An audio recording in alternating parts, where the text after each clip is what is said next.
Indonesia tanah airmu.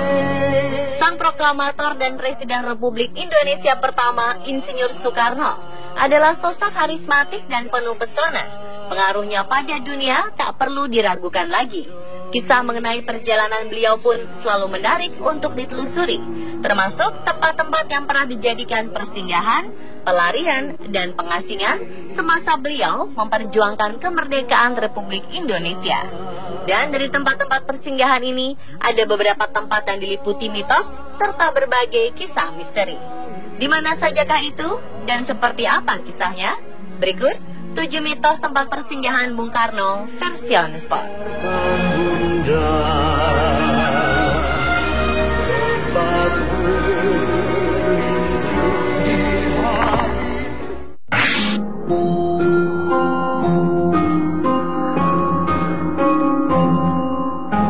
Sebuah rumah dengan arsitektur perpaduan Eropa dan Cina di kota Bengkulu merupakan salah satu saksi bisu sejarah perjuangan kemerdekaan Republik Indonesia.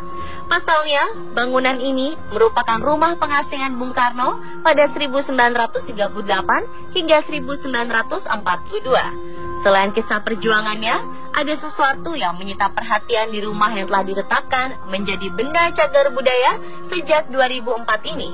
Di sini terdapat sebuah sumur tua penuh mitos yang dipercaya masyarakat sekitar. Konon, air sumur ini dapat membuat awet muda.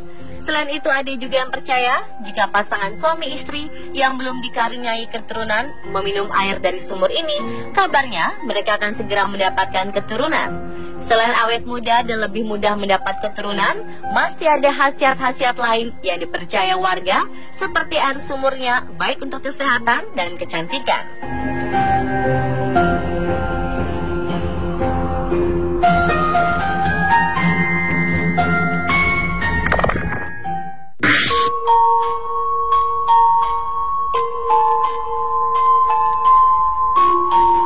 Istana Kepresidenan, Istana Tampak Siring di Bali, adalah satu-satunya istana kepresidenan Republik Indonesia yang dibangun setelah Indonesia merdeka. Istana Tampak Siring biasanya digunakan oleh Presiden untuk melakukan rapat kerja, melakukan perundingan luar negeri, serta beristirahat. Istana Tampak Siring diprakarsai oleh Bung Karno dan mulai dibangun pada 1957 hingga 1963. Di istana ini terdapat sebuah kamar yang dahulu sempat dihuni oleh Bung Karno. Konon, menurut warga setempat, kamar ini hingga kini tidak dihuni dan sengaja dikosongkan karena ada kekuatan tak kasat mata yang meliputi ruangan tersebut. Sementara Presiden Indonesia yang datang berkunjung ke istana ini menempati bangunan lain yang tak jauh dari bangunan yang ditempati Bung Karno. Beberapa kisah misteri lainnya juga meliputi Istana Tampak Siring. Warga sekitar percaya ada keanehan di patung anak kecil berwarna putih penghuni istana ini. Menurut warga, kaki patung anak kecil ini bisa berganti.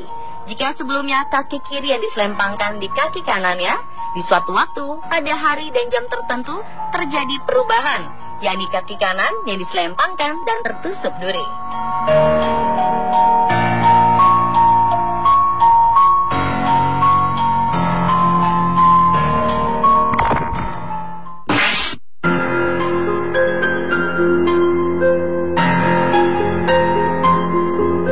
Sebelum memproklamasikan kemerdekaan Republik Indonesia pada 17 Agustus 1945, Soekarno dan Hatta sempat diculik oleh sejumlah pemuda dan membawa kedua sang proklamator ke sebuah rumah di tepi Sungai Citarum di wilayah Rengas Dengklok, Karawang, Jawa Barat, untuk kemudian didesak agar mempercepat proklamasi kemerdekaan Republik Indonesia.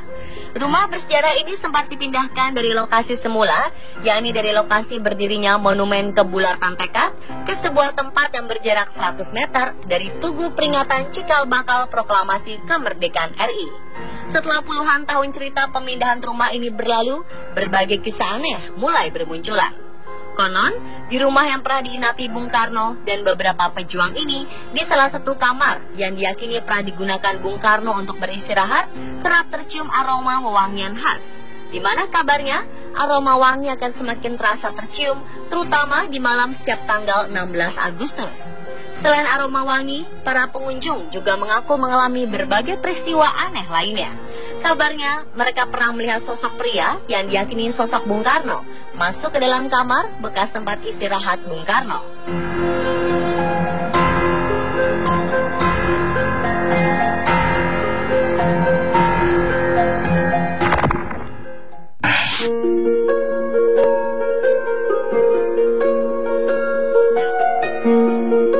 Loji Gandrung merupakan sebuah rumah besar kuno peninggalan zaman Belanda yang digunakan sebagai kediaman bagi wali kota Solo dan sudah turun-temurun. Terakhir setelah Joko Widodo melepas masa jabatannya sebagai wali kota Solo, rumah dinas itu ditempati oleh penerusnya, yakni wali kota FX Hadi Rudiatmo. Pada masa awal kemerdekaan RI, Loji Gandrung sering ditempati oleh Presiden Soekarno. Karena itu, terdapat banyak peninggalan yang dahulu sering digunakan oleh Soekarno dan masih dirawat dengan baik. Di rumah yang terletak di Jalan Slamet Riyadi itu, ada salah satu kamar yang pernah dijadikan tempat beristirahat Bung Karno, yang sampai saat ini dibiarkan kosong, namun masih dirawat dan belum berubah. Wali kota yang bertugas dan menginap di rumah tersebut lebih memilih menggunakan kamar yang lain. Karena konon kerap terjadi peristiwa aneh sehingga membuat seseorang yang tidur di kamar tersebut menjadi merinding. Di antaranya sering mendengar suara organ berbunyi di malam hari dan bunyi gemercik air di dalam kamar tersebut. Selain itu, konon kamar yang sudah lebih dari 50 tahun tak pernah ditempati itu juga sering terjadi penampakan 4 sosok orang Belanda berpakaian zaman dulu.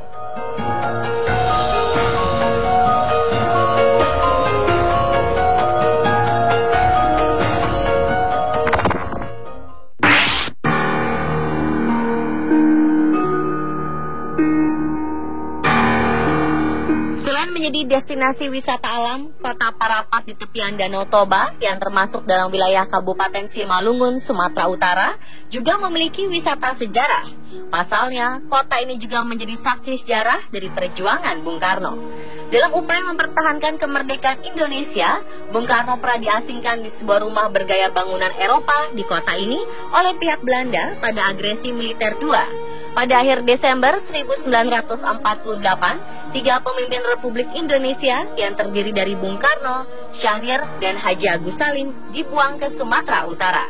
Awalnya mereka ditempatkan di Brastagi, kemudian dipindahkan ke Parapat, kota kecil di tepi Danau Toba.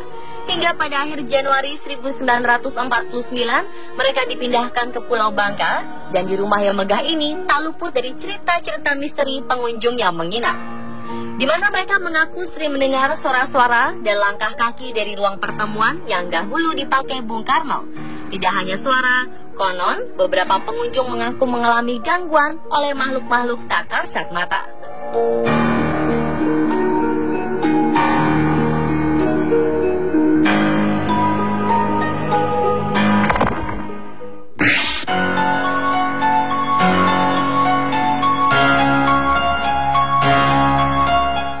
Penjara Bancai mungkin masih asing di telinga kita. Dalam sejarahnya, pada 1929, Belanda pernah menangkap dan memenjarakan Soekarno di penjara Bancai, Bandung, sebelum akhirnya dipindahkan ke penjara Sukamiskin. Presiden pertama Republik Indonesia kelahiran Surabaya 6 Juni 1901 ini menghuni sel nomor 5 di Blok F yang terdiri atas 36 sel untuk tahanan politik. Konon, di penjara yang juga merupakan saksi bisu perjuangan kemerdekaan ini sering terjadi peristiwa aneh. Kabarnya, ada seseorang yang hendak memotret di sekitar penjara, tetapi hasil kamera ponselnya yang terlihat justru sesosok berbadan besar dan tinggi.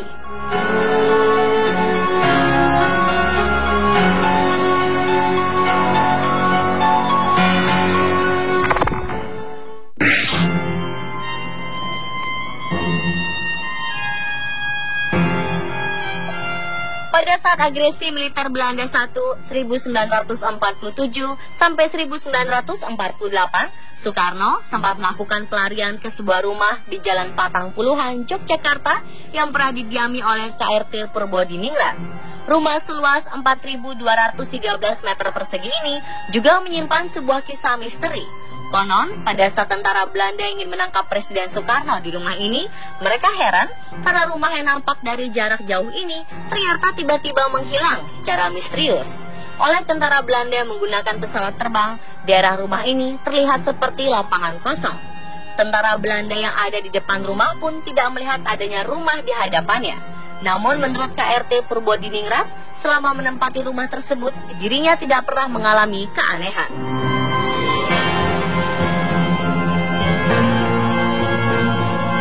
Pemirsa, itulah 7 mitos tempat persinggahan Soekarno versi on the spot.